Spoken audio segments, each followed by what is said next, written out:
can you please call the roll? I can. Counselor Joanne Vihil-Coppler, Here. Commissioner Anna Hansen, Present. Commissioner Anna Hamilton, Here.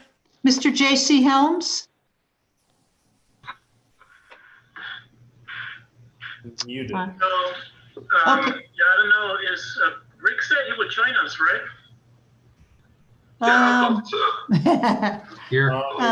Muted. Okay, Mr. Egelhoff, Here. and I see Mr. Helms is here. He just is in the mute. And I'm not the host yet, so I can't unmute him.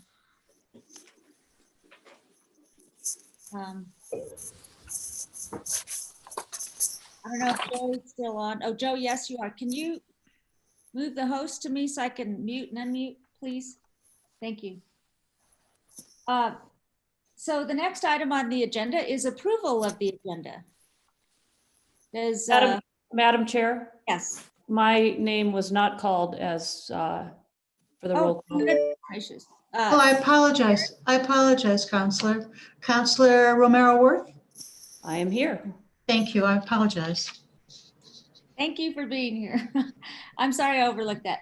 Next is approval of the consent calendar. So it's approval of. Next is approval of the agenda. Oh, I thought we just did that. Nope. Okay, never mind. I gotta get it together here. Approval of the agenda. Does anybody have any changes to the agenda, staff? Madam Chair, staff has no changes. Okay, I'll move to approve the agenda. Second. okay, it's been moved and approved. Karen, will you please call the voice vote? Sure. Counselor Romero Worth, Yes. Mr. Helms?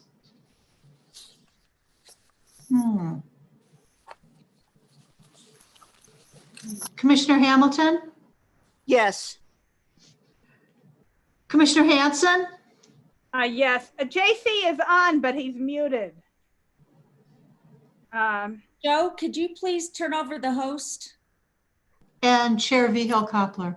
Yes. Yeah, I don't think anybody's muted, JC Helms Madam is muted. Chair. I would like the opportunity to unmute people if they can't do it. Yeah, Okay, yeah, no, absolutely, absolutely. I was just waiting to let people into the meeting that coming in late. I will hand it over to you. thank you, Joe, for the Yes, ma'am. infomercial. So you can hear me now? Yes. Yeah, would you All right, like thank to you. vote? Good. JC, Yeah, do you vote, how do you vote on approval of the agenda? I approve. Thank Okay. you.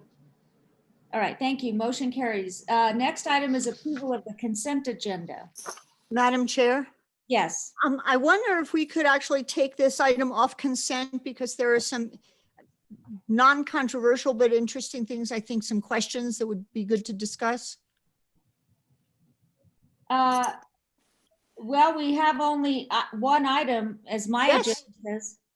Yes, and I would like to take that item off consent. Okay, anybody else have anything? I guess there's only one thing. So let's move to, I would like to take it off consent also. okay. So do I have a motion to approve the consent agenda as amended? No, there's no consent agenda, so no motion to approve it. There's only one item. We just took it off consent. Well, it will. We have to vote. We have to vote on taking it off consent. I've never had to do that. That's what I'll do right now. So, I move to take it off of consent. right.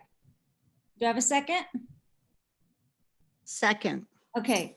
All those, Karen, would you please Sure. call the voice vote? Counselor Romero Worth, Yes. Mr. Helms, Yes, Commissioner Hamilton, Yes. Commissioner Hansen, Yes. Counselor Vihil-Coppler. Yes. Thank you. Okay. So, Motion passes. next item is approval of the minutes, and that would be for our last meeting of August 6th. And before we do that, I would like to read and state for the record and our minutes that the only matter discussed during the executive session of our last board meeting on August 6th, 2020 was the matter as stated in the motion to go into executive session, and no action was taken. So with that, do I have a motion to approve the minutes or any changes? I was so moved. Second. Okay, it's been moved and seconded. Karen, will you please call the voice vote? Yes. Counselor Romero Worth, Yes. Mr. Helms, Yes. Commissioner Hamilton, Yes. Commissioner Hanson, Yes. and Counselor Vihel Coppler. Yes, Motion passes. Thank you. thank you. Next item is matters from the public. JB Ray, did we receive any matters from the public? Madam Chair, there was no matters from the public. Okay, thank you. Next item is presentation and informational items. Report on September 1st, 2020 Fiscal Services Audit Committee. Mackie Romero. Madam Chair, members of the board, a Fiscal Service and Audit Committee was held on Tuesday, September 1st. In attendance was myself, BDD Financial Manager, Rick Carpenter, BDD Facilities Manager, Commissioner Hamilton, John DePrius from the county, James Lightfoot, Andrew Resnick, and Tom Eaglehoff, all from Las Campanas. We discussed informational item number 10 and discussion and action item number 16. Both of those items will be discussed in the agenda, so I will go over those. There were no major issues or concerns. It was a short discussion, and unless there was any questions or other comments from those who attended, that's the end of my report. Thank you, Mackie. Do we have anyone who has anything to say about that? Okay, next item, then we'll move to monthly update on BDD operations. Randy Segru. Thank you, Madam Chair, members of the board. BDD operations for the month of August went reasonably well, considering our obstacles, river flows, and very dry conditions. Our raw water diversions for the month of August were approximately 8.96 million gallons per day. Our drinking water deliveries through Booster Station 4A5A averaged about 7.9 million gallons per day. Raw water delivery to Las Campanas was approximately 0.84 million gallons per day. On-site treated and non-treated water storage was about 250,000 gallons per day. We were providing actually a bit less than the report shows, a bit less than 61% of the water supply to city and county for the month.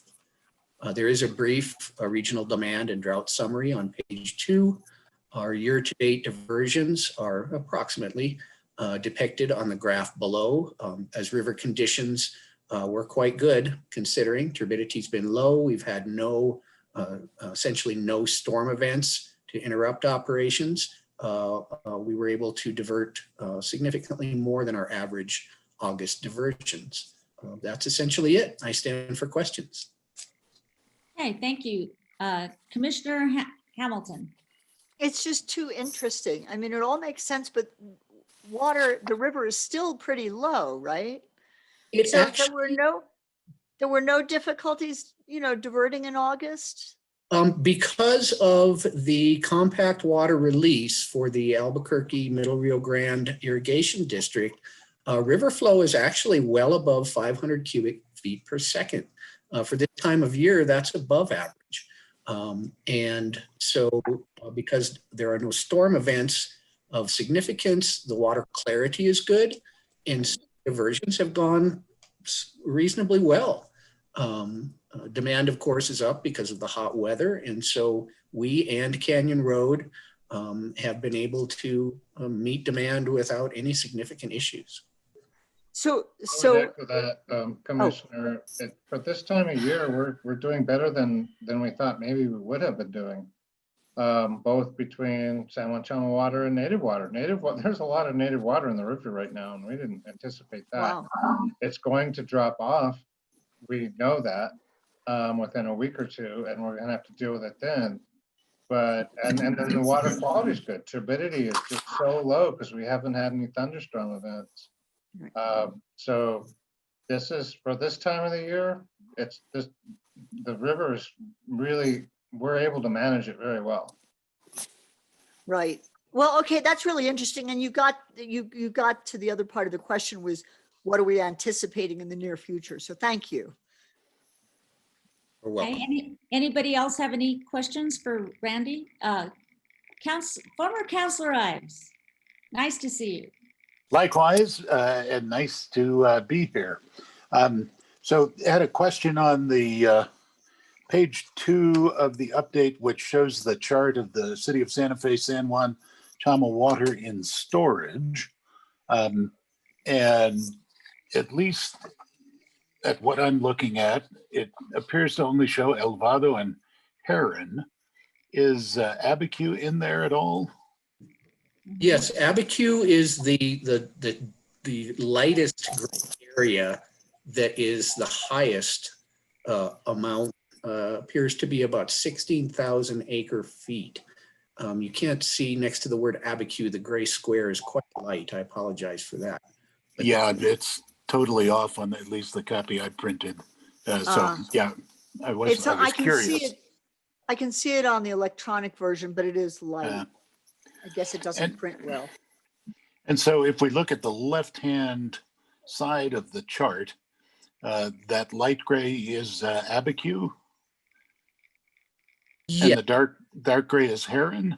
there's a very light gray, there's a medium gray, which is Elvado. That is on the left side about a bit below 10,000 acre feet. And then Heron is the darkest gray, somewhat between 4,000 perhaps and 5,000. And am I correct in understanding Elvado is basically emptied of storage at this point in time?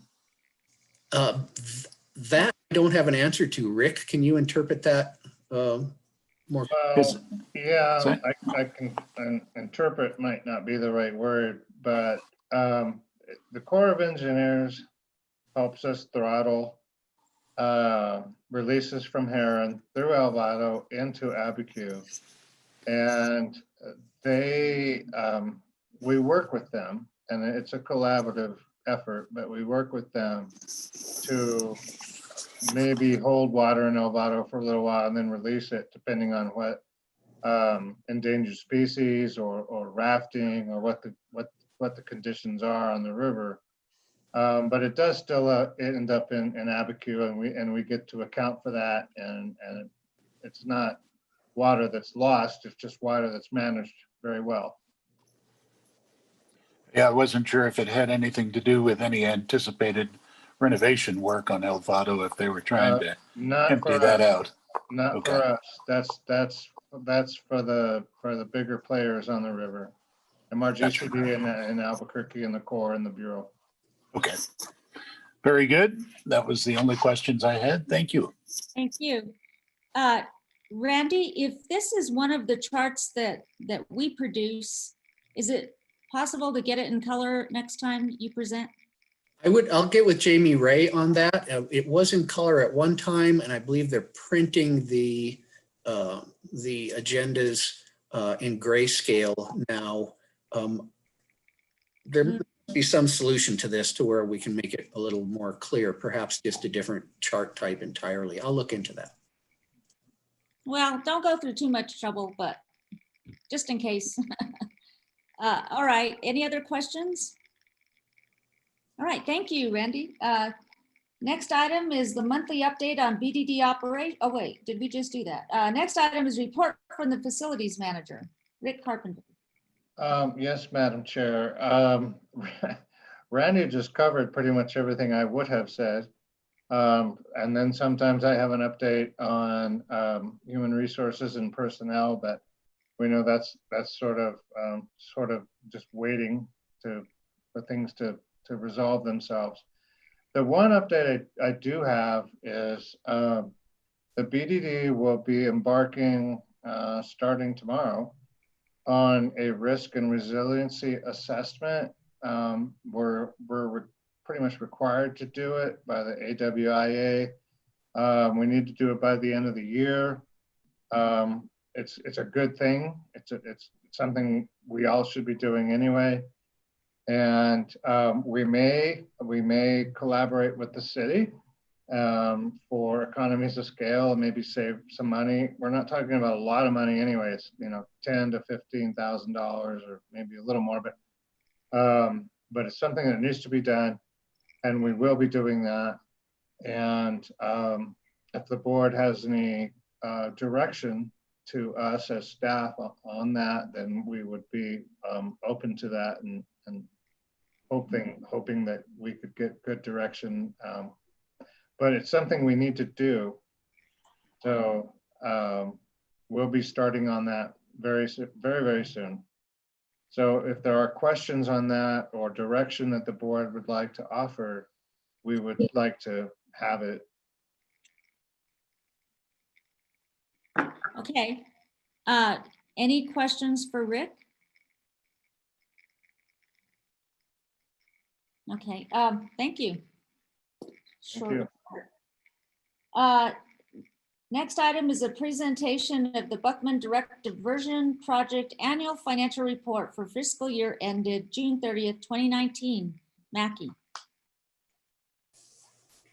Madam Chair, members of the board, per the Project Management and Fiscal Services Agreement, the fiscal agent responsibilities include that after the end of each fiscal year, in accordance with the New Mexico State Audit Rule, that the BDD is to provide audited financial statements to its partners.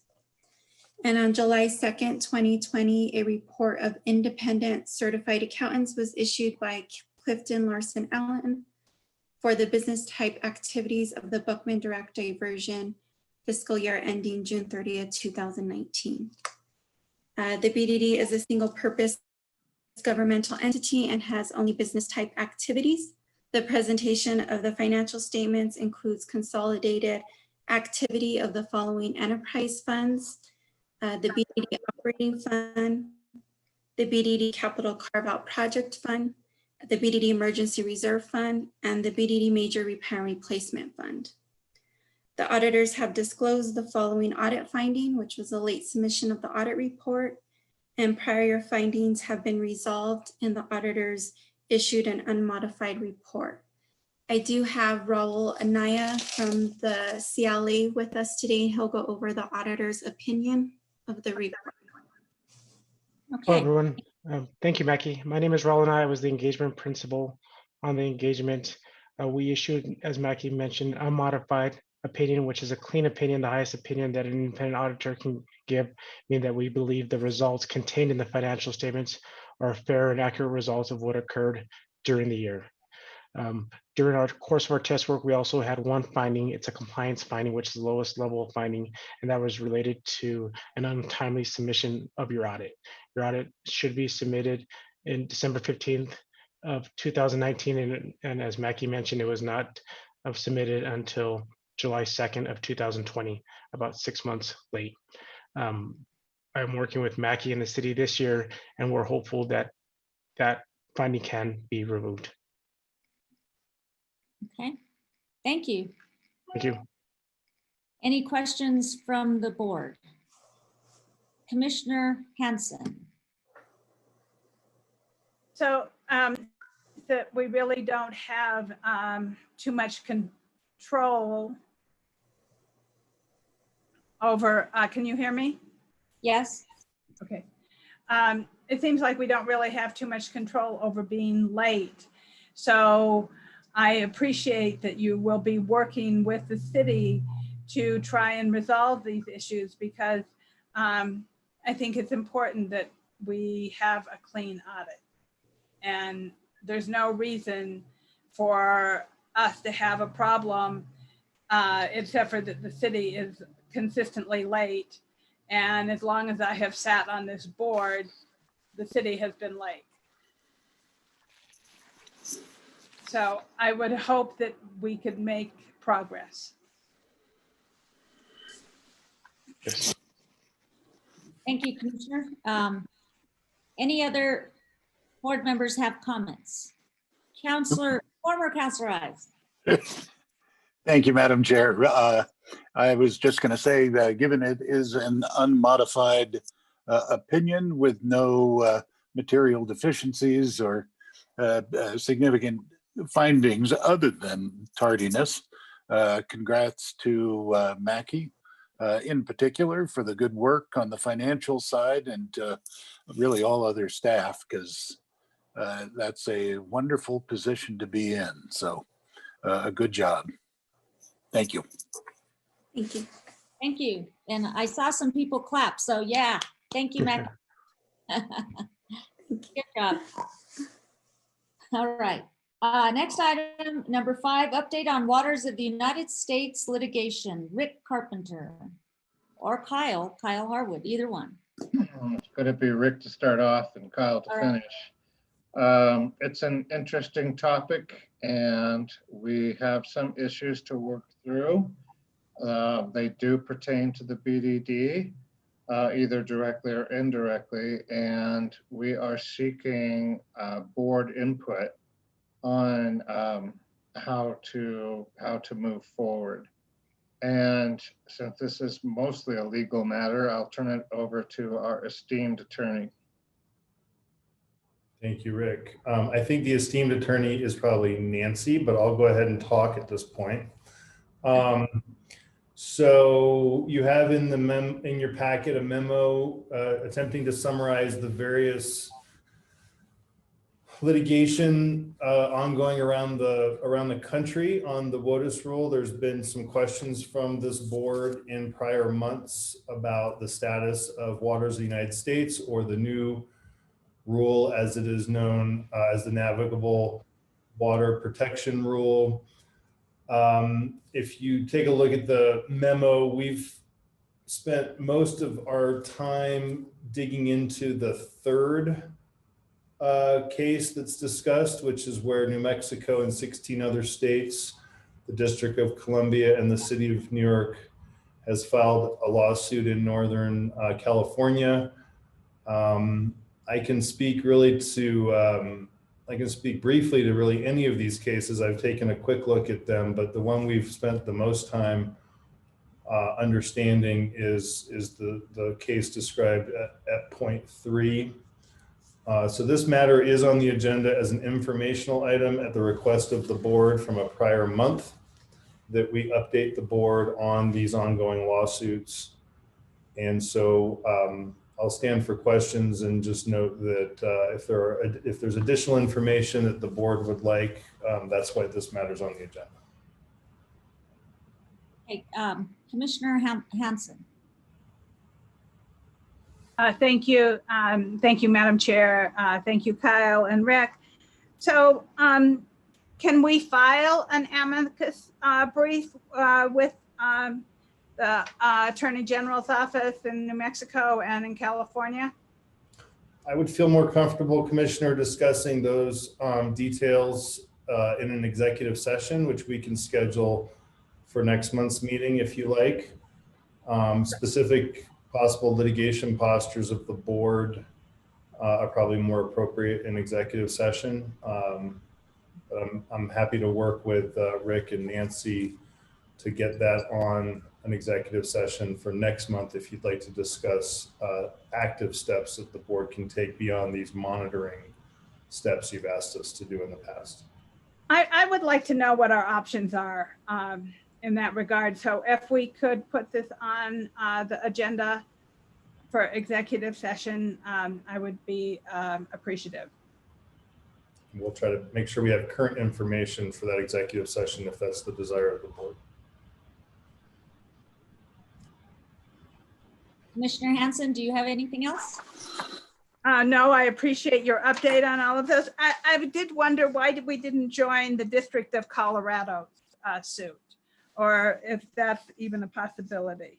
That lawsuit uniquely, Commissioner, was over the applicability of the rule in Colorado.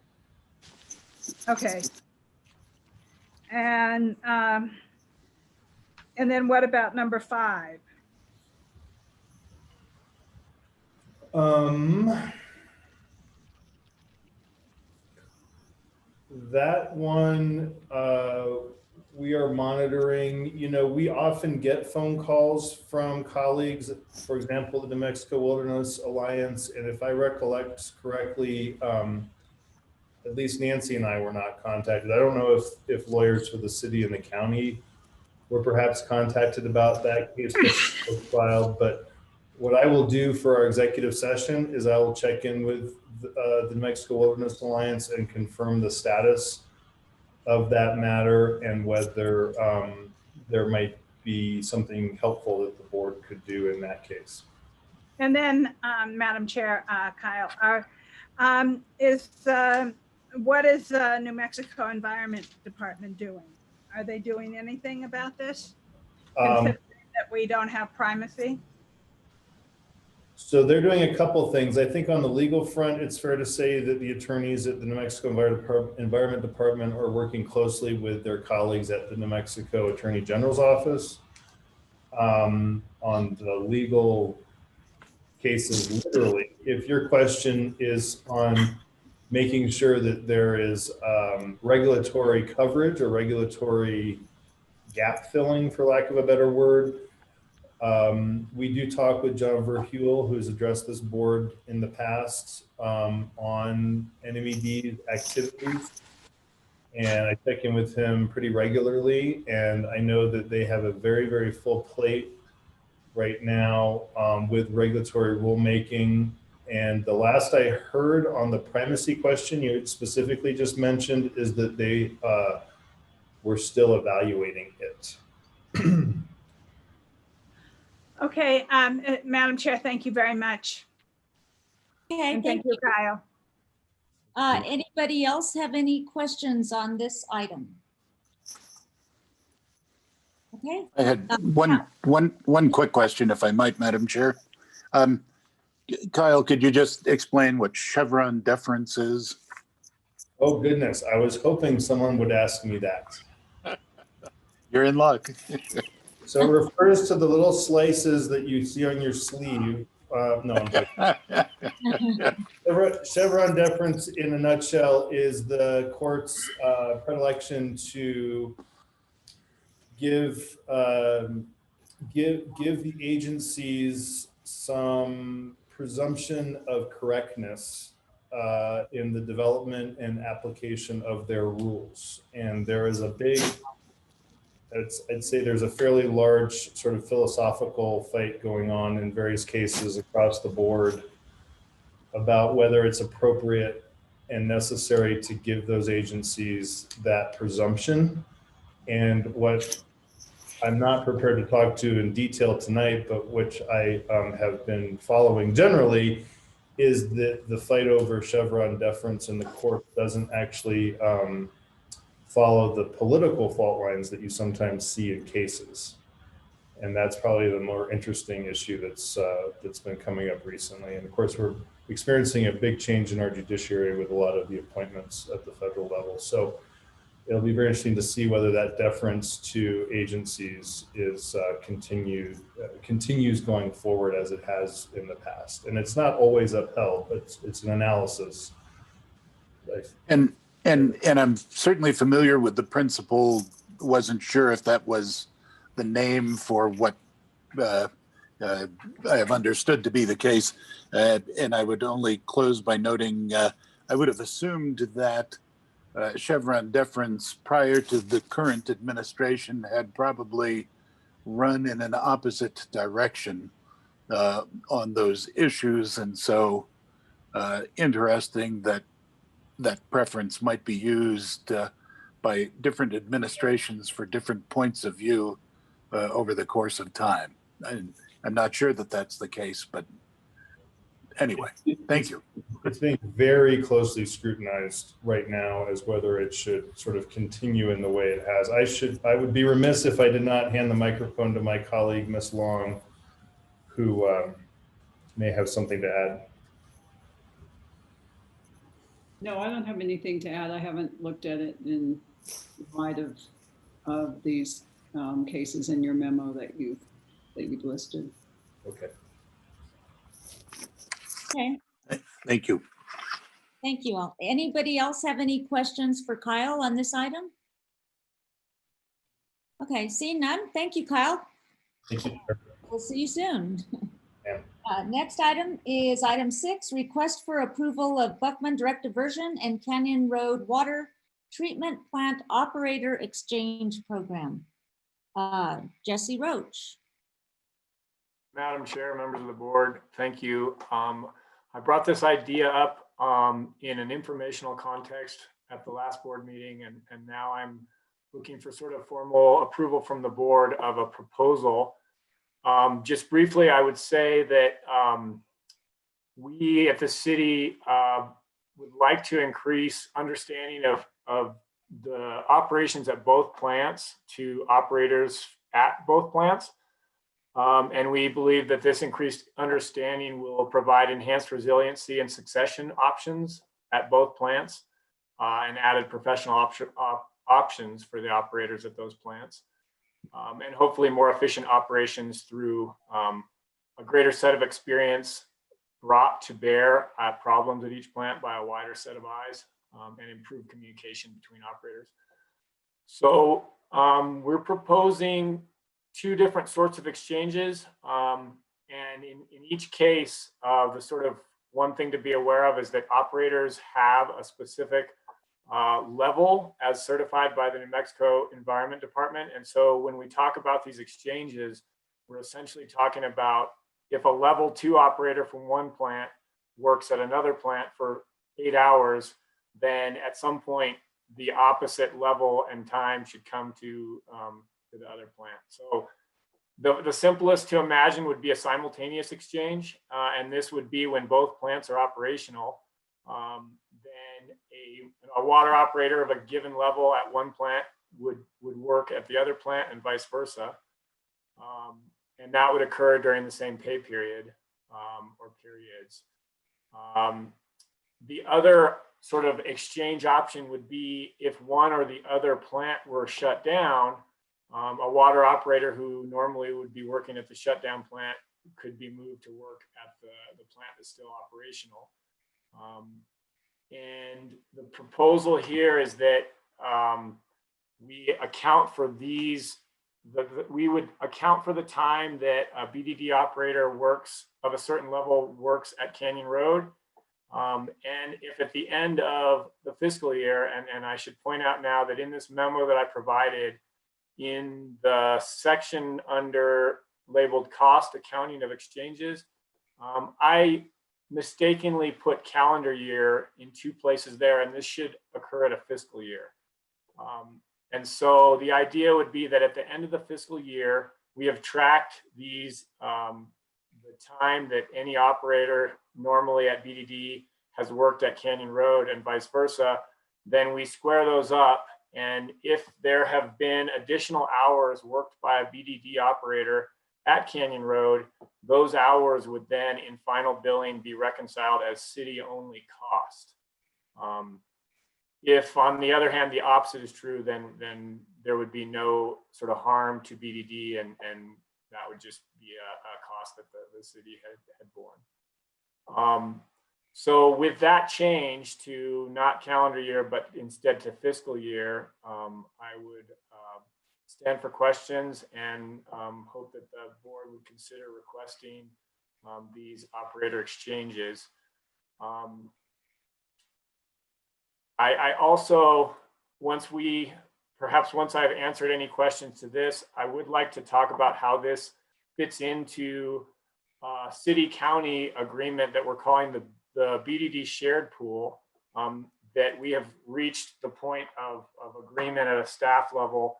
And so would like to bring that, the terms of that agreement to the discussion here as well.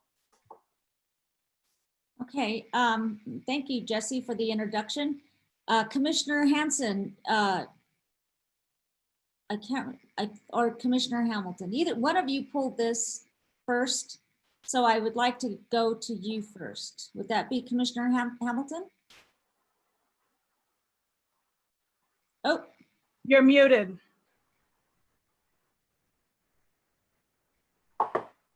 I know, because the chair muted me, but I actually mute and unmute on the microphone, so I was unmuted, and then I forgot I had to unmute on my computer, sorry.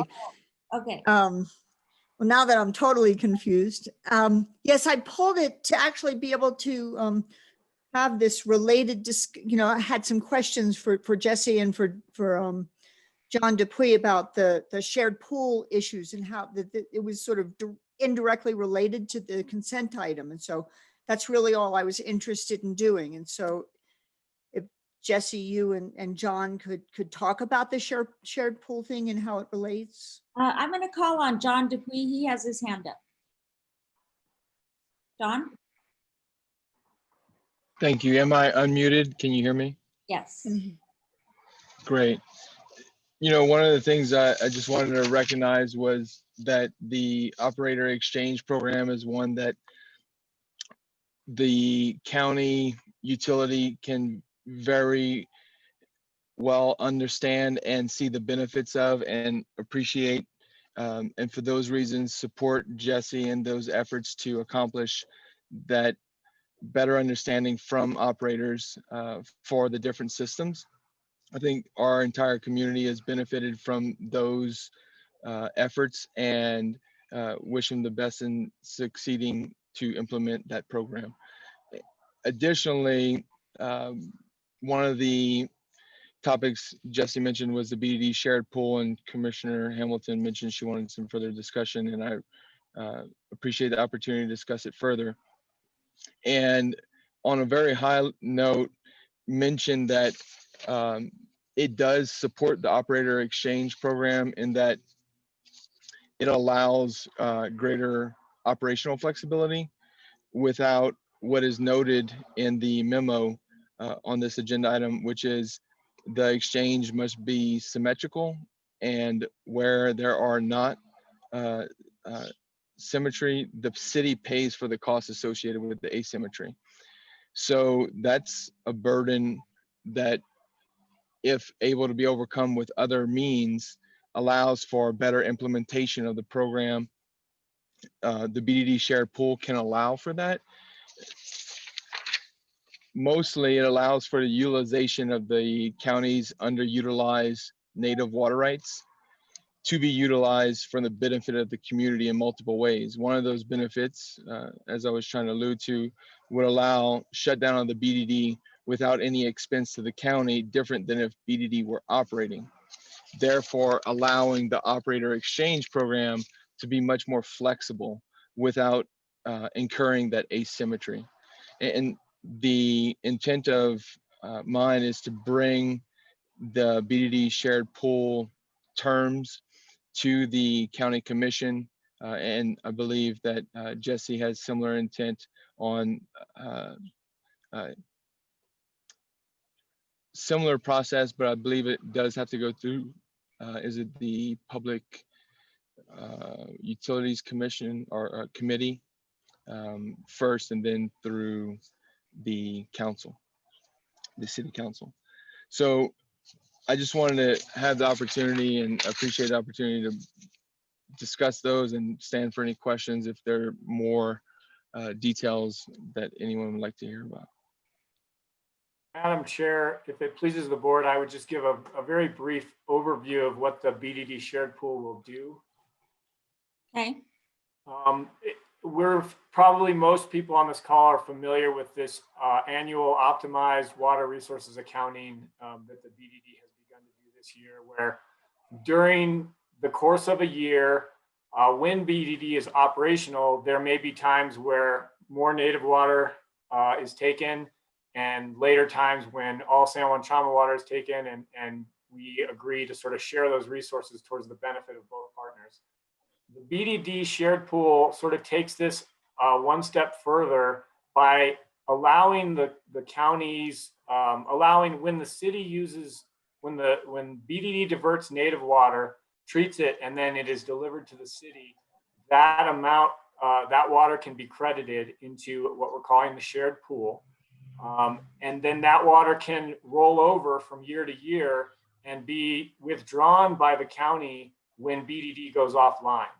Now, if BDD goes offline for an unexpected reason, it's drawn down in a certain way, but it also allows the city the flexibility to take BDD offline for operational efficiencies without, as John mentioned, financially impacting the county.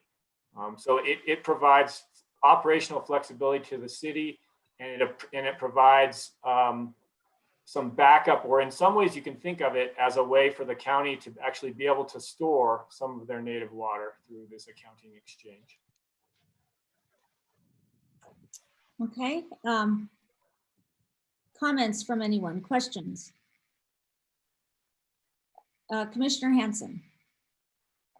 And then Councilor Romero Worth. So thank you, Madam Chair, Jesse, and John. So last year or the year before, we worked on salaries and pay at the two facilities. So now, do we have operators who have the same income level, or they're the same hourly pay at both facilities? Is that is this one of the things that we're heading towards? Or have we done this and it's now finalized? Madam Chair, Commissioner Hanson, that's the direction that we are heading, is towards a set of job descriptions that are equivalent across both treatment plants.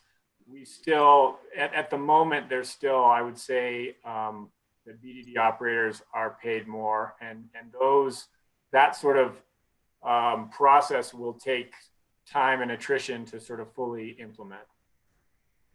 So since BDD is considered a specialty plant, are we lowering the salary of BDD employees, or are we bringing up the salaries of the Canyon Road people? I mean, is there really equity here for our operators? Are they getting paid what they expect? Madam Chair, Commissioner Hanson, the answer to that is that no current BDD employees the salaries are not being reduced. Some Canyon Road operators did see a salary increase, but the operators at BDD also in some ways had the top level of where they could get changed. And so there was some, I would say there was some reduction to the career potential of those operators. This gets back to a different issue that I am not as expert on. It was something that I came into just as I was starting. I'd be happy to gather more information if you need it, but I am not probably the most expert on this issue. Let me jump in on this point, because it was probably a year ago, you all recall, that the compensation plan was being formulated. And at that time, this board asked me to take the issue to the city prior to comp plan implementation. So I met with the city manager, who was Eric Litzenberg at the time, and discussed all of the different qualifications between Canyon Road treatment operators and BDD operators, because the Human Resources Office had declared that the BDD operators would be lowered in salary range with the comp plan. Well,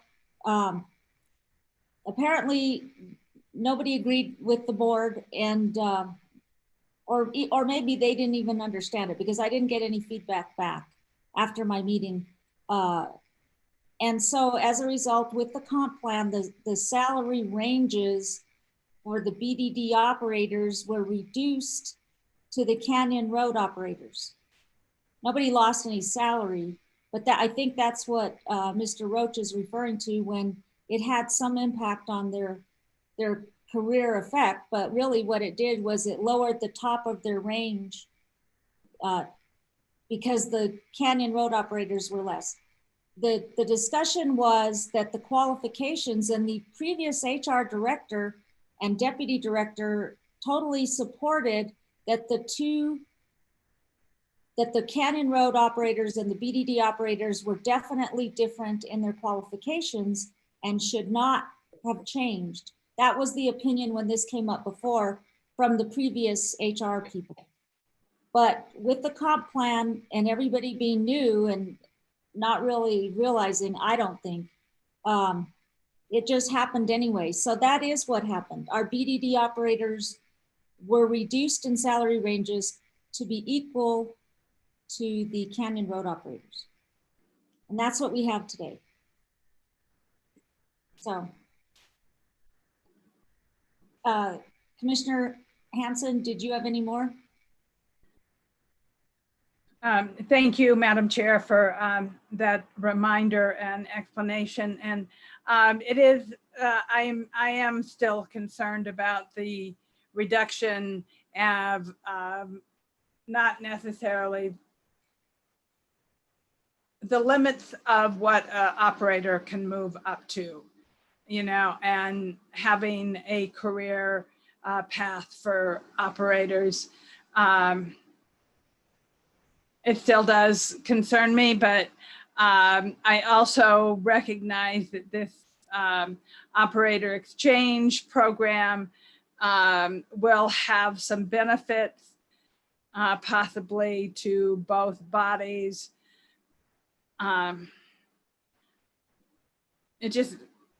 There's just something that doesn't settle quite right with me, and I might not be able to explain it, but I'll leave it there at the moment.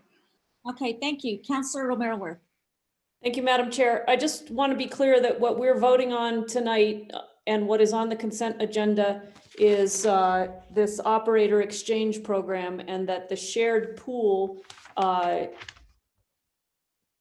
teaser, if you will, is not on the agenda, and we are not approving that at the moment because we don't have anything in our packets that refers specifically to that agreement or kind of the outline of what that is.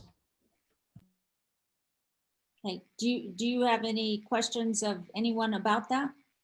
No, I just want to confirm and be clear that we are not approving the shared pool agreement tonight, because that is not, it's not listed on our agenda, and we have nothing in our packets pertaining to that. Right. And so what we are being asked to do is to approve them proceeding with the operator exchange. Right. Okay, thank you for that. Anybody else have any comments? Okay, do I have a motion?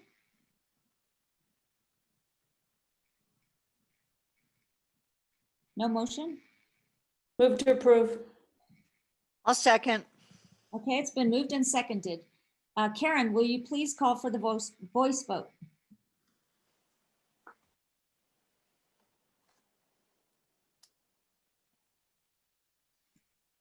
All right, let's try it again. Unmuted you. Okay, thank you. Councilor Romero-Worth, Yes. Mr. Helms,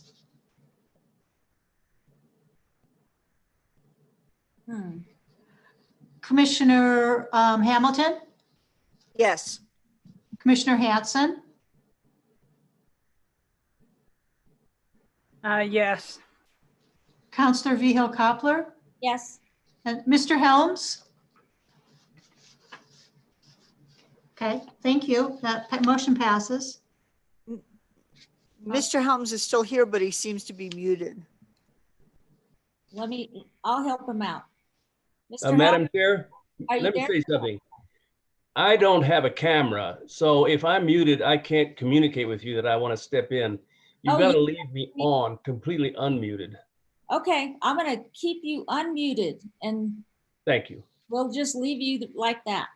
Thank you. Mr. Helms, did you vote on the last motion to? I did. I voted to approve. Thank you, sir. Okay, motion carries. I'm sorry my phone's ringing in the background, but I have to have my microphone on. Okay, next item is Update on possible action on Lannel MOU, Rick Carpenter and Kyle Harwood. Thank you, Madam Chair and members of the board. This is mostly an update, but we're still looking for direction from the board if the board would like to do that. We are going to enter into the next phase of negotiations with Lannel on the MOU. There are any number of items. Kyle Harwood and Jay Lazarus from GGI have done a really good job of outlining what the priorities are. We've kind of tried hard not to necessarily prioritize them, but the board should be aware of what they are, not the least of which in my mind is the E1099 gauge that we would like to have replaced somehow. And then Jay, you're the expert on this. Do you want to weigh in on this? Or can you? Are you able to do it? I don't know if let me provide a little more context, Rick, before we hand off some technical questions to Jay. So what the memo covers is some fairly old news now. This memo was initially on the agenda for June and got pushed to July and then got pushed to August and now is pushed to September. So some of the information contained in this memo dates back to earlier times in the year when the lab initially went into COVID-19 restrictions, and there was some news media coverage of their suspension of environmental monitoring activities. So you'll see under number one, we talk about that, those sort of June and July activities. I'm going to let Jay speak to the field trip that was conducted here in a minute, because that's very interesting, I think, update for the board that happened some months ago. But let me just finish my kind of contextual overview. We have continued to try to prompt the lab for a response to the board's May sort of term sheet that you all approved, that we take to the lab and ask for everything we want to see in the next iteration of our board Lannel MOU. I've been gently prompting to get some kind of a response from staff up on the Hill that have been in all sorts of various pandemic postures. They've been slowly opening and then slowing down and stopping and such. So as of today, funny how things happen on board meeting dates. As of today, I've been informed we will have a written response from the lab either the end of next week or Monday of the following week. And so we expect to have a substantive update for the board on the Lannel MOU negotiations at the October meeting, and that is good news. We've been patient. Obviously, they've been extraordinary times, as we all know. And so we had a schedule, the board might recollect, we had a schedule from late last year or early this year that had a many-month process where we thought we might be doing this, we might be doing that. I think it's fair to observe at this point in the year that we've essentially lost all of the float in the schedule. So when we get written responses in the next week or 10 days, we're going to need to bring you a substantive update in October, perhaps even roll up our sleeves and bring you something for your consideration in November, because there's only the meeting in December before we reach the end of the year, which is our goal line. We do have some alternatives that we'll be briefing you all on as we get closer to the end of the year. But the goal that this board set out for staff and consultants, and that we, and which Lannel agreed to, was to have a draft MOU for 2021 before the end of the calendar year. And that's still our goal, and it's still the goal that Lannel has committed to. So I'm just noting we've lost most of the float that was in the calendar, basically for reasons of the pandemic, but we're very much hoping to bring you, and we don't know what we're going to get from them yet. I'll be perfectly honest. We had a pretty long list of things that we felt confident were reasonable requests. Am I going too fast, Karen? Uh-oh. I can hear you. So more of an update in October. And if I could just add to that, Kyle did a great summary of where we're at and why we are where we're at. COVID certainly isn't a help. There's also been some turnover at the lab. And so we have some new faces and some new names, and we're having to just sort of get used to each other and educate them as much as we can. But the schedule's still the schedule. And Kyle's doing a great job of letting them know that the schedule is still the schedule. And so we'll keep the board updated as needed. Thank you, Rick. That's a great point. We have we will have had 3 site office managers in 2020 already, who are essentially the client for the NNSA lawyer that I work with as my counterpart. He will have had 3 clients just this year in the site office manager position. So thank you for that, Rick. The only other last piece I want to do before I let Jay talk about the field trip that this board did encourage GGI to do is at the very end of my packet, you'll see the last 3 pages. It's a little buried, I apologize. The last 3 pages of page 12 and 13, excuse me, the last 2 pages of my packet item was the LANL response to the media coverage that said that they had suspended cleanup. And so it's not terribly clear what it is. I apologize, but it is the lab's press release around that. And so you'll see the kind of explanations they've provided there. Okay, with all of that introduction, I do want Jay to just walk us quickly through the results of his field trip so we can get to any board questions. And so I'm sorry to talk so long and potentially rush this part, but Jay, do you want to weigh in on your June visit? Actually, thank you, Madam Chairman, Kyle, board members. Actually, it was James and my partner, Paul Drakos, that did the field trip. So I'm going to turn it over to James now. Thank you, Jay. Thanks, Jay. Can you guys hear me? Yes. Okay. Thank you, Madam Chair, members of the board, and Jay.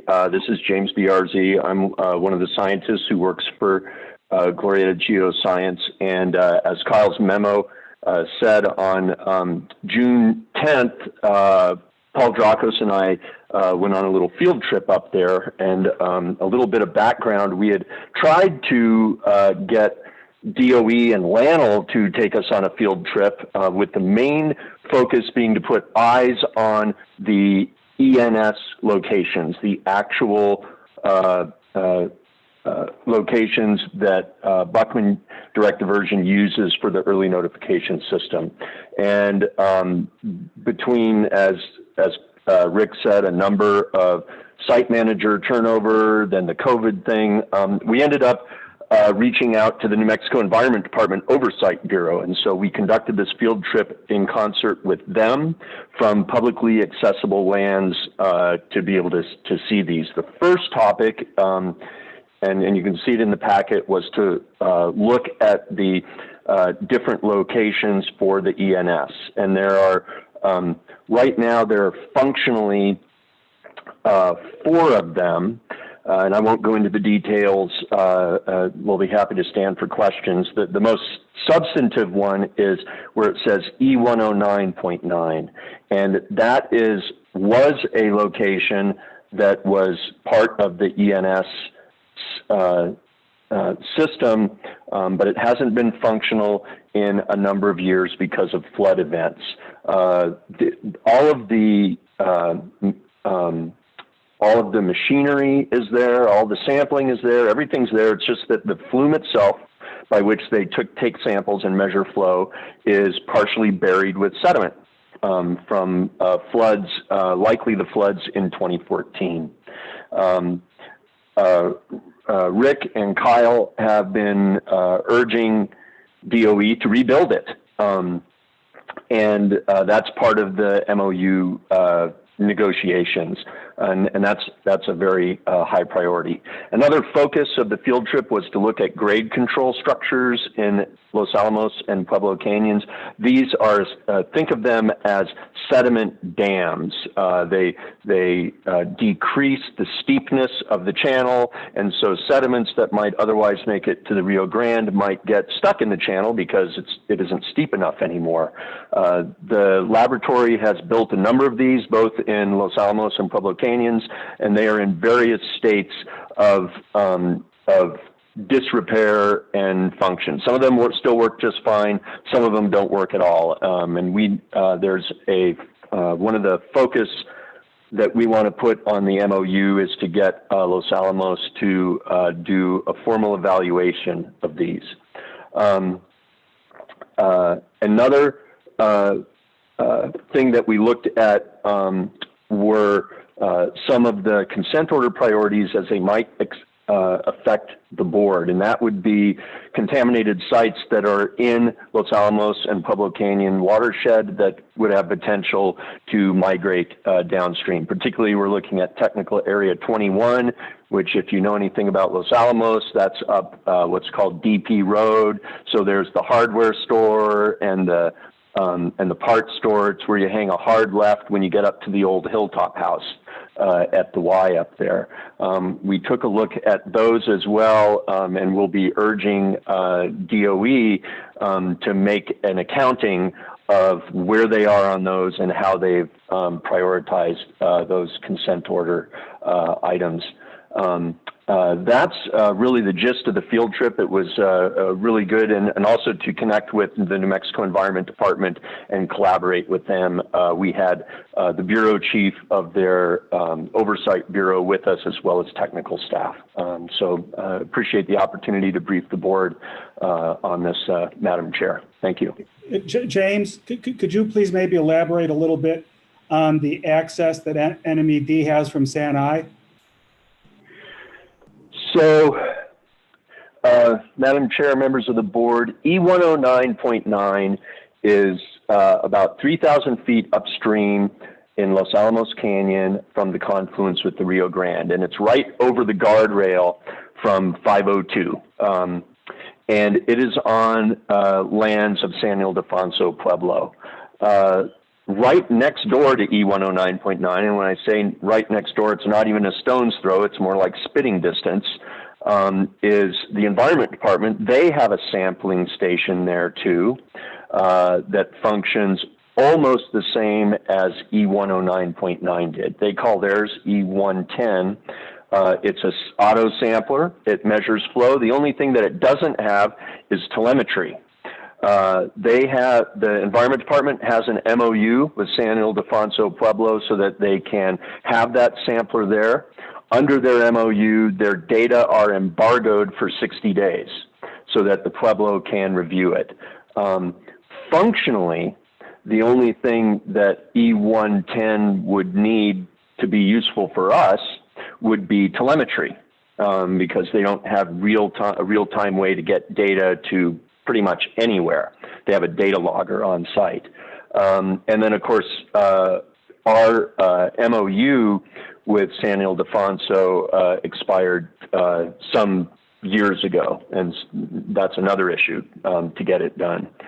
So also at that location, you may recall that the BDD staff put in what's known as a radar station at that same location to see if that could work.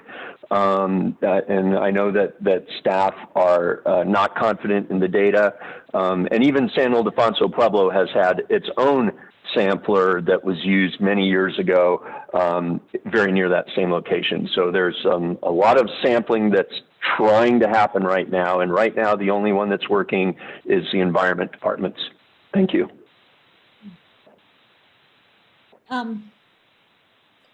Commissioner Hamilton. So thanks for all the reports, and the information's really good. But what limited spidey senses I have aren't are lit up at this point. To me, there's nothing, you wanna, to me, there's nothing that's happening at the federal level, but everything to try to reduce pressure on federal installations to do any kind of compliance. And I don't actually, I mean, COVID is a reason to make field sampling more difficult, but it's not really a reason to make coordination on this kind of agreement substantially delayed. I've been working on all kinds of federal projects, you know, virtually. So to me, it's more like a red flag that it's now September and they've given absolutely no response. And so I can't help but ask you guys, you know, I know there's been a lot of personnel turnover. You don't have a good idea of what they're going to come back with. Do you have any sense with respect to the people, the new people that are in, and whether they're being responsive? Because without that, I kind of expect in October to find out that they're not going to agree to the things that we think are important, and it's going to put us, and maybe there's no value in anticipating this. You know, I have no idea what I would do if they do, that we would have any options to do anything if they come back with negative input. But I wonder if any of the three of you could speak to that a little bit. And Madam Chair and Councillor Hamilton, if I could, Madam Chair, may I interject? Yes.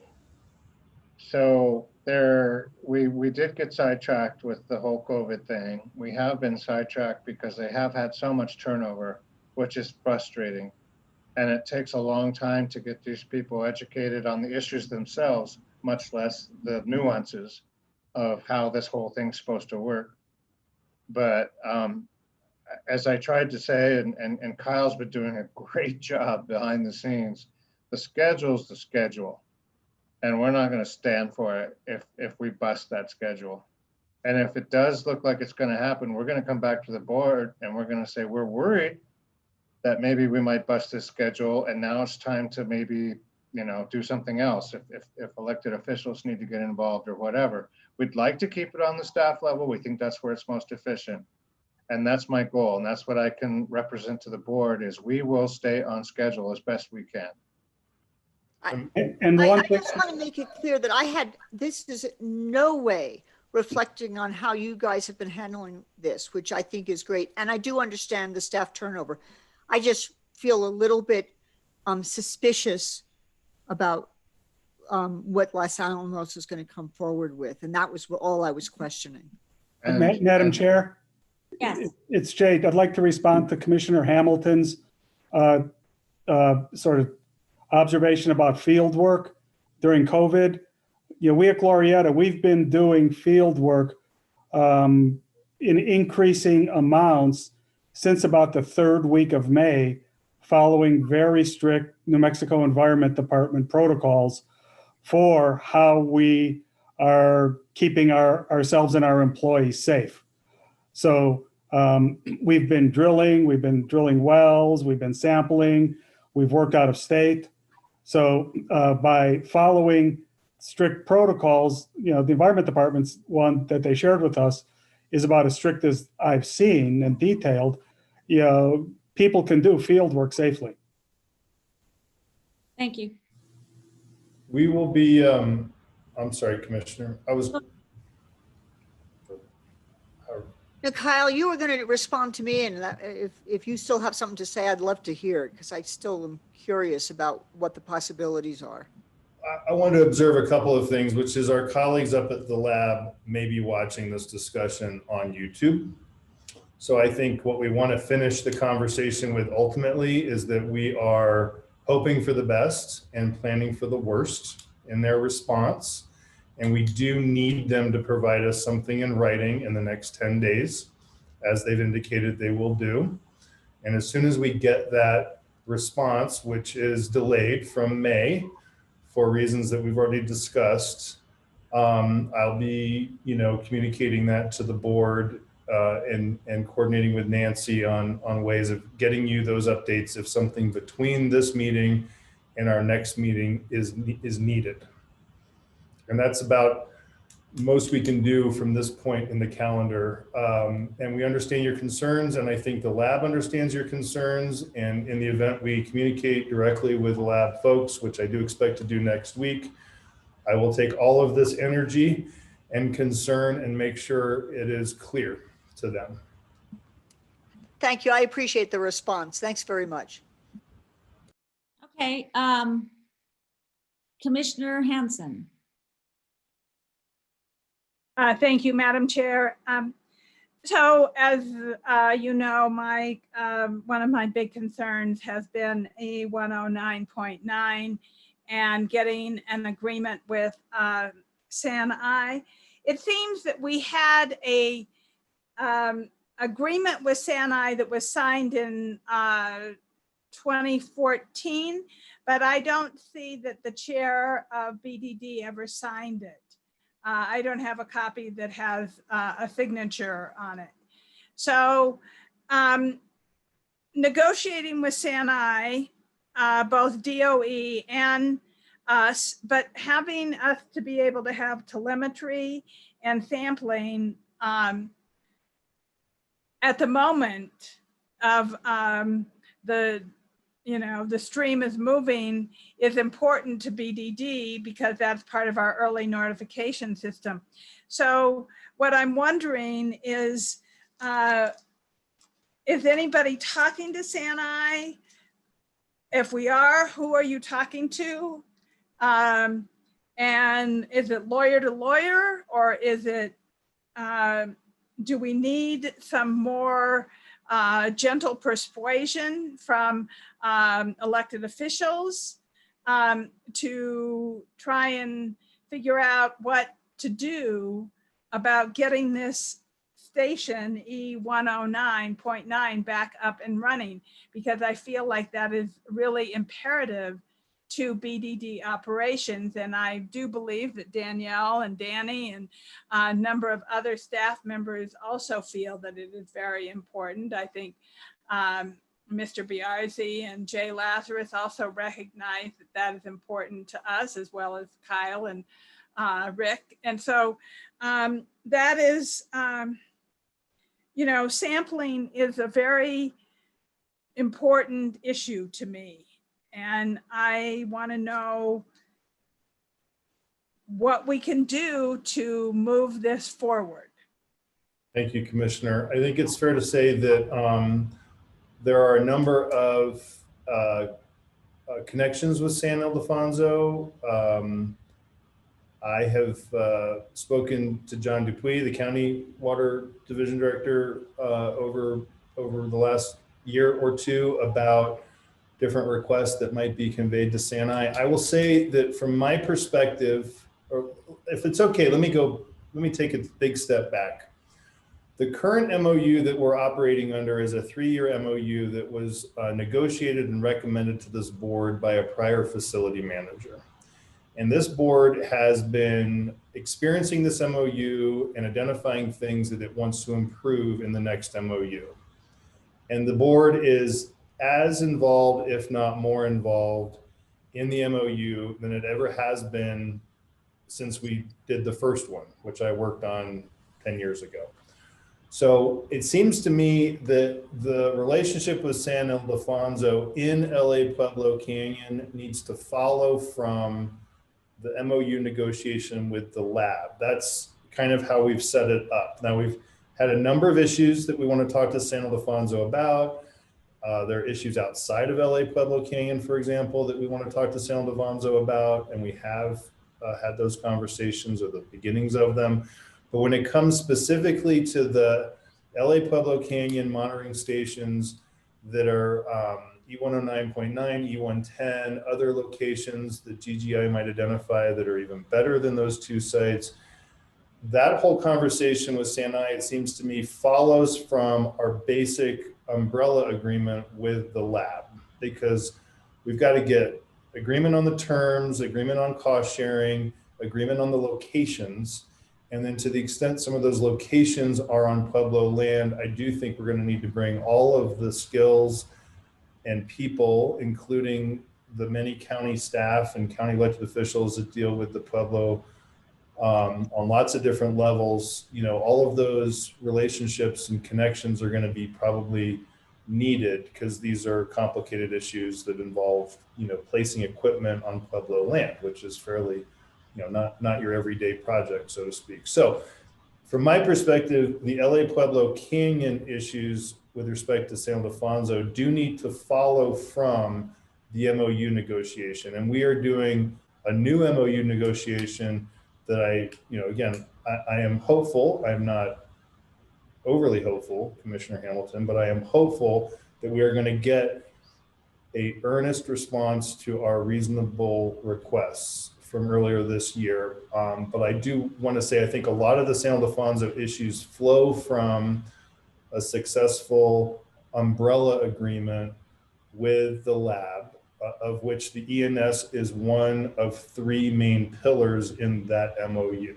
And it's perhaps the most important one for explaining to the public how the project does not divert water from the Rio Grande when there are significant LA Pueblo Canyon flows. That's the design of the ENS. So I hope I've answered the question without talking too much. Thank you, Kyle. Madam Chair, so I recognize that, you know, first things first, so to speak. But I think it is also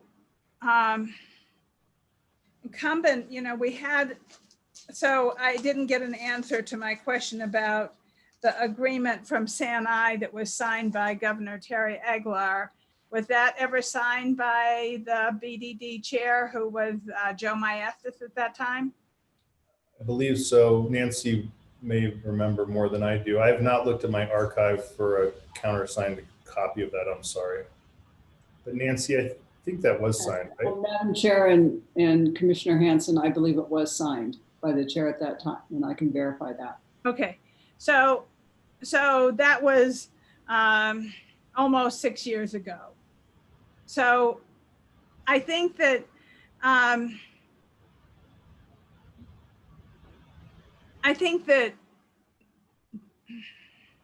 the EM managers need to understand from us how important it is that we have a station that we know when the flows are happening in LA Pueblo Canyon, and that negotiating with the Pueblo is a priority. And that I don't think that we can put this on John Dupuy to do. I think this is something we need to put on DOE EM and the Buckman attorneys, obviously, but we really need to be very clear that this is not an acceptable answer, because the early notification system is incredibly important to the Buckman direct diversion. And, you know, we've been lucky this year. I mean, the monsoons have been light, but it still doesn't give us, we still haven't had the information that we need to shut down the plant if we have a serious runoff. So I'm just expressing my frustration. And Madam Chair, if I could just interject a little bit on that. And Commissioner Hanson, we do have the information that we need to shut down the plant. The radar station is up and functional. We get real-time data from it. The problem is it's not the type of system that we would like. We don't get to sample the water. We don't know what the constituents are. We don't get to characterize the flood flows. But at no time is the BDD exposed to a risk that it shouldn't otherwise be taking, because we're not. And we will take your concerns, Commissioner Hanson, and combine them with the feedback from the lab. And I suspect this is just the preamble to the conversation we're going to have in October about the MOU. Yes, I do. And I agree with you Rick, that it is also really important to know what the constituents are, what is coming down the hill, and what is flowing into the river. And so that is another reason why sampling is so important. Thank you for listening to me. Thank you. I appreciate it. And thank you for all your hard work, everybody on this MOU. I hope that the lab is doing as hard a work and is as committed as we are to making this a successful MOU. We hope so. Thank you. Rick, is there anything else you need on this item? I think it ended up being just a discussion, or did you want some kind of action? Madam Chair and members of the board, I think this is what we were hoping for, is just general direction. I don't know. I would leave it up to the attorneys if we need action at this point, but I certainly know what I need to do going forward. I don't think we're asking for anything specific, Madam Chair. We just wanted to notice it in case you had additional direction for us. But this has been, as Rick said, a productive conversation, and we're looking forward to bringing you something to actually act on in October. Okay. Well, I think we've spent a great deal of time talking about this. So as long as you have what you need, I think we will move to the next item. Okay. Which I will try to do more quickly. Okay. Well, that item is an update and possible action on NMED triennial review. Rick Carpenter and James Beardsey and Kyle Harwood. Thank you, Madam Chair, members of the board. I see that we're coming up on 5:30 and we still have a very long executive session, I think. And so Kyle just volunteered himself, so I'm not going to spend a lot of time introducing this item. Kyle, do you want to just take it over briefly, please?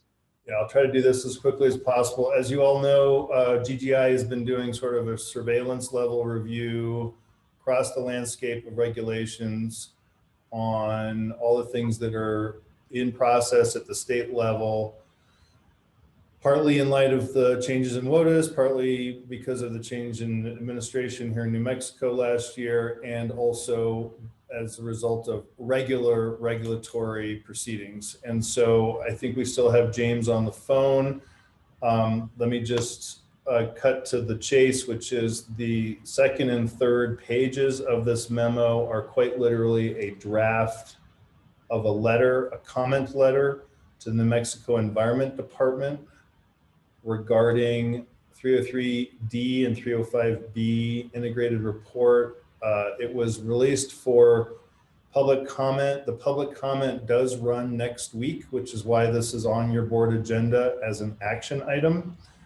And I think the memo is pretty clear about what's going on, and that the draft letter may be a little less clear because it does get into some of the technical comments that your board technical consultants have recommended to you that a letter like this be sent. So I'm going to suggest that we hear any feedback from the board and let James or myself or Rick respond to it. But this is a recommendation to the board to send this comment letter to NMED before the end of next week.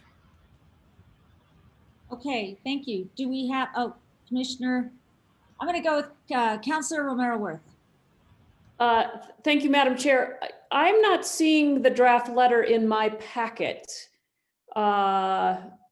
Is anybody else having that issue? It's written to look very, very draft. It's the second page of the memo. It starts, dear Ms. Guevara. It's not on any letterhead, and it's,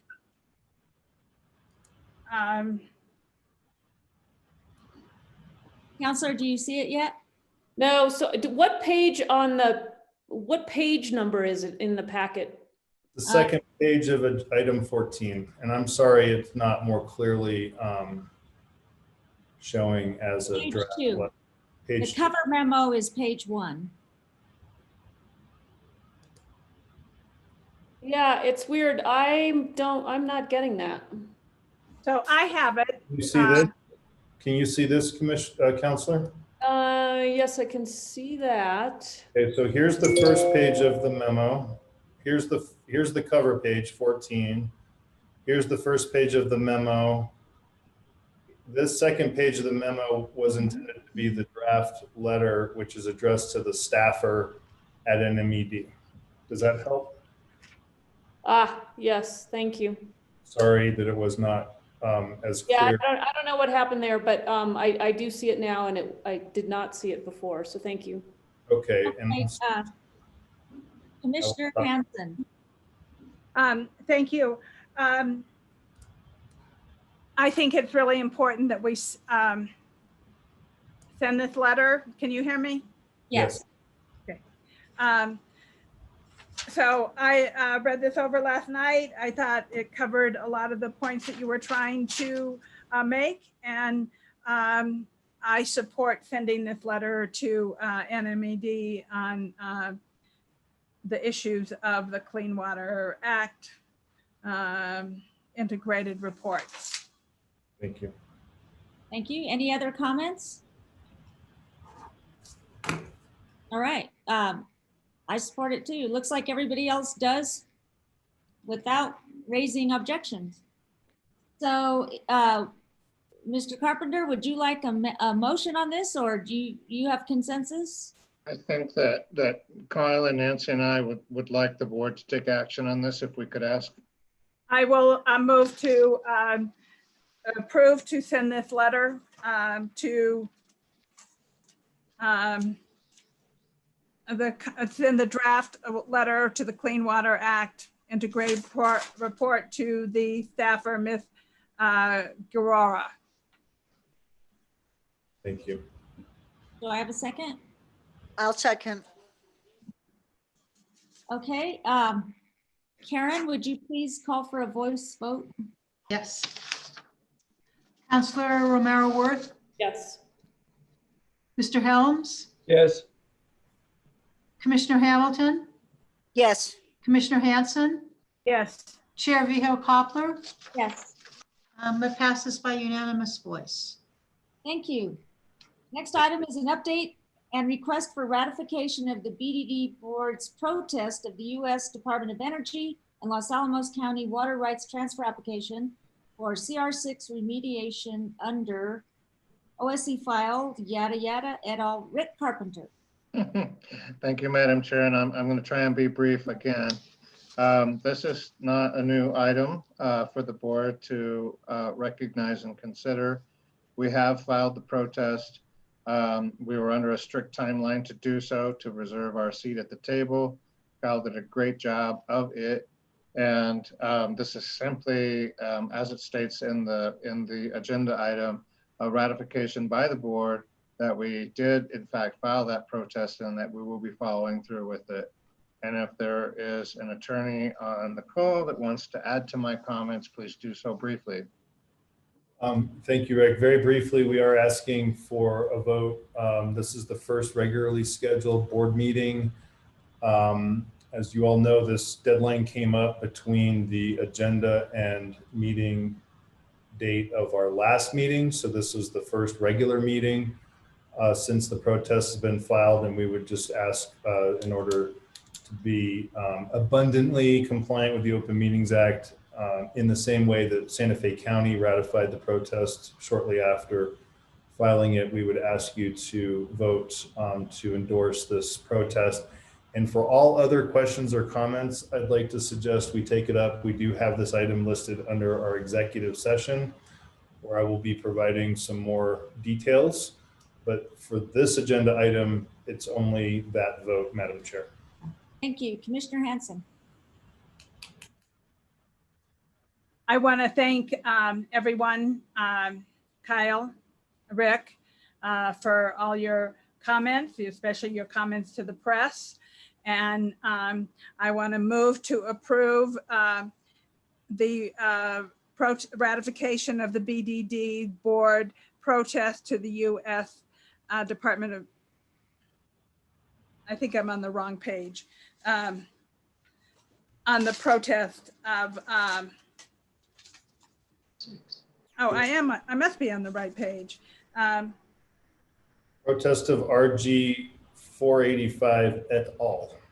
Yeah, for SOE et al. Thank you. Do I have a I'll second? second. Okay, any further discussion? Hey, Karen, will you please call for a voice vote? Counselor Romero Worth, Yes. Mr. Helms, Yes. Commissioner Hamilton, Yes. Commissioner Hanson, Yes. Counselor Vihil Coppler. Yes. That passes unanimously. Thank you. Next item is number 10, discussion of amended fiscal year 2021 annual operating budget. Mackie Romero. There you are. Madam Chair, members of the board, the budget was presented to the board last meeting, and I just wanted to go ahead and note the changes rather than going through the whole budget. So the difference between the budget that was presented last meeting was we increased this budget for your approval by $110,000, and that was to increase our overtime. So now our overtime is fully funded at $150,000. And then we also added money back into the budget to cover a vacant planner scheduler position, which will be reclassed. And so the funding to fill that position mid-year was also included in this budget. So those were the two changes to this budget, and I will stand for any questions. Before we go to questions, I just want to state that the city had a meeting with Councilor Romero Worth, myself, the mayor, the finance director, and I don't remember who else, not very many people, but we went through, Mr. Roach, Jesse Roach, and Shannon Jones, and we all agreed that the budget that the BDD first presented, which is this budget before you, was adequate, and the city gave their blessing to the budget that the BDD wanted, and that's the budget before you. Commissioner Hamilton. I just want to express my appreciation of the effort that was put out to put these revisions in. Thanks very much. Okay. Any other comments? Yes, I'd like to say something. Yes, go ahead, Jesse. I just want to say that I noticed that our first budget 8 months ago was at 10.3, then it went down to 9.3. We all squawked, now up to 9.4. I'm going to assume that the staff of Buckman believes in this budget. I think Rick Carpenter has told me so, that you stand by it. You can make things work with this budget. I'll accept that because you're the professionals. But I do want to say that in this entire process, I got an unpleasant feeling that the lines of communication, the pathway went from city council to city staff to Buckman staff, and finally up to Buckman board. I do not think that is the correct path. I think if city has views to make, serious views at the budget level, not operational, but budget level, they should go to the board. They on Buckman staff, which then in turn will put freshmen on Buckman board. That's not the way it works, it seems to me. And I have a funny feeling that's been going on. I may be wrong. I don't expect anyone to confirm it, but that's my opinion. But for the record, I'm supporting this budget. Thank you. Any other comments? Do I have a motion? Well, we need a motion. Approve. You do? Okay. Second. All right. Karen, will you please call for a voice vote? Yes. Counselor Romero Worth, Yes. Mr. Helms, Yes. Commissioner Hamilton, Yes. Commissioner Hanson, Yes. Counselor Vihil Coppler. Yes. Motion passes unanimously. Thank you. Next item are matters from the board. Does the board have any matters? Anyone? If you do, raise your hand. Okay, seeing none, I will say I don't have any matters either. Our next meeting is scheduled for October 1st at 4 o'clock. And we are going to go into executive session after this, after a motion But before that, I believe all of you received an invitation to executive session. Am I right? Everybody has that? Yes. Okay. All right. Commissioner Hanson, do you have it? You're muted. Thank you. I am looking right now to make sure that I have the invitation. I remember seeing it. I just did not have the invitation. Okay, well. It looks like I have it. Thank you very much for checking. Ray, I believe. Yes. All right, so I would ask, because in the interest of time, that once you sign off here, that you get your fingers on the invitation and sign in again. So we, before we do that, I think Nancy Long, do you want to take us into executive session? Yes, Madam Chair, you should ask for a motion to I would adjourn. like a motion to go into executive session. Yes, Madam Chair, the motion should be to adjourn and to go into executive session for those purposes as stated on the agenda in accordance with the New Mexico Open Meetings Act. Madam Chair, I so move. Okay, thank you. Second. Been moved and seconded to go into executive session. Karen, will you please call for a voice vote? Thank you. Counselor Romero Worth, Yes. Mr. Helms, Yes. Commissioner Hamilton, Yes. Commissioner Hanson, Yes. Counselor Vihil Coppler. Yes. Motion carries. You're adjourned. Thank you. We're adjourned. We'll move on. Thank you.